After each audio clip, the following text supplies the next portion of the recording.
రాబోయే ఎన్నికల్లో కాంగ్రెస్ పార్టీని రాజకీయంగా బొందపెట్టడానికి తెలంగాణ ప్రజలు సిద్ధంగా ఉన్నారని బీఆర్ఏఎస్ వర్కింగ్ ప్రెసిడెంట్ మాజీ మంత్రి కేటీఆర్ వ్యాఖ్యానించారు. రేవంత్ రెడ్డి పేమెంట్ కోటాలో సీఎం గద్దెనెక్కరాని, ఆయన రెగ్యులర్ సీఎం కాదని రెన్యువల్ సీఎం అని ఎద్దేవా చేశారు. ఎన్నికలకు ముందు 13 డిక్లరేషన్లు, 6 గ్యారంటీలు, 460 అబద్ధపు హామీలతో అధికారంలోకి వచ్చిన కాంగ్రెస్ అధికారంలోకి వచ్చాక అన్ని వర్గాల ప్రజలను మోసం చేసిందని ధ్వజమెత్తారు. శనివారం Telangana SC, ST, BC, minority కాంట్రాక్టర్ల జేఏసీ ఆధ్వర్యంలో ఇందిరా పార్కు వద్ద జీవో 17ను రద్దు చేయాలని డిమాండ్ చేస్తూ మహాధర్నా చేపట్టారు. ఈ ధర్నాకు ముఖ్య అతిథిగా హాజరైన కేటీఆర్ మాట్లాడుతూ కాంగ్రెస్ ప్రభుత్వంలో చిన్న కాంట్రాక్టర్లకు ఇచ్చిన నిధుల టెండర్లపై శ్వేతపత్రం విడుదల చేయాలని డిమాండ్ చేశారు.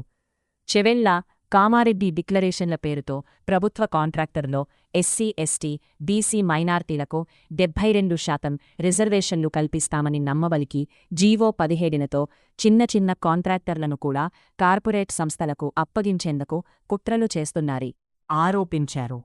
జీవో 17ను రద్దు చేసేంతవరకు బీఆర్ఎస్ పోరాటం చేస్తుందని స్పష్టం చేశారు. రాష్ట్రంలో కాంట్రాక్టులో సీఎం రేవంత్ రెడ్డి బామ్మర్ది, మంత్రి పొంగులేటి శ్రీనివాసరెడ్డి కొడుకు, బీజేపీ నేతలకు దక్కతున్నాయని ఆరోపించారు. 2027లో బీఆర్ఎస్ వస్తుందని, 50,000 మందిని కాంట్రాక్టర్లుగా తీర్చిదిద్దుతామని కేటీఆర్ చెప్పారు. ఈ కార్యక్రమంలో బీఆర్ఎస్ రాష్ట్ర ప్రధాన కార్యదర్శి ఆర్ఎస్ ప్రవీణ్ కుమార్, మాజీ మంత్రి సత్యవతి రాథోడ్, ఎమ్మెల్యే పాడి కౌశిక్ డి, Telangana SC, ST, BC, minority కాంట్రాక్టర్ల జేఏసీ చైర్మన్ మందా నిశ్చిత జీవితాదాయంతో మీ రిటైర్మెంట్ ప్లాన్ చేయండి, నేడే ఇన్వెస్ట్ చేయండి, జీహెచ్ఎంసీలో ఒక్క ఇల్లైనా కట్టావా అంటూ సీఎం రేవంత్ రెడ్డికి కేటీఆర్ సవాల్ విసిరారు. కాని ఎంతమంది ఇల్లు కూల్చి వారి ఉసురు పోసుకున్నారో తెలుసా అంటూ ఘాటుగా మండిపడ్డారు. శనివారం మధ్యాహ్నం ముషీరాబాద్ నియోజకవర్గంలో ఎమ్మెల్యే ముఠా గోపాల్ అధ్యక్షతన జరిగిన బూత్ లెవెల్ ఏజెంట్స్ బీఎల్ సమావేశంలో కేటీఆర్ మాట్లాడారు. 100 రోజుల్లోనే 6 గ్యారంటీల అమలు ఏమైందని ప్రశ్నిస్తే కండలు తిరిగిన పహిల్వానైనా 3 నెలల్లోనే పిల్లలను పుట్టిస్తారా అన్న సీఎం రేవంత్ రెడ్డి 30 నెలలైనా పిల్లలు పుట్టకపోతే నిన్ను ఏమనాలి అని సీఎం రేవంత్ రెడ్డిపై వ్యంగ్యాస్త్రాలు సంధించారు.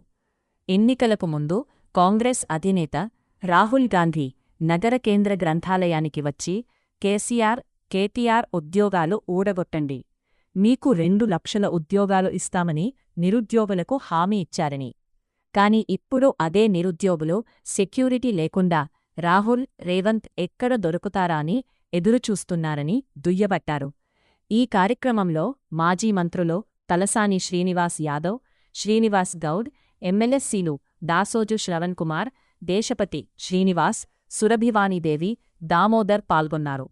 మరిన్ని న్యూస్ ఇంట్రెస్టింగ్ మరియు న్యూస్ అప్డేట్ కోసం మన ఛానల్ సబ్స్క్రైబ్ చేస్తున్నో, నోటిఫికేషన్ కోసం బెల్ సింబలిని నిట్టండి.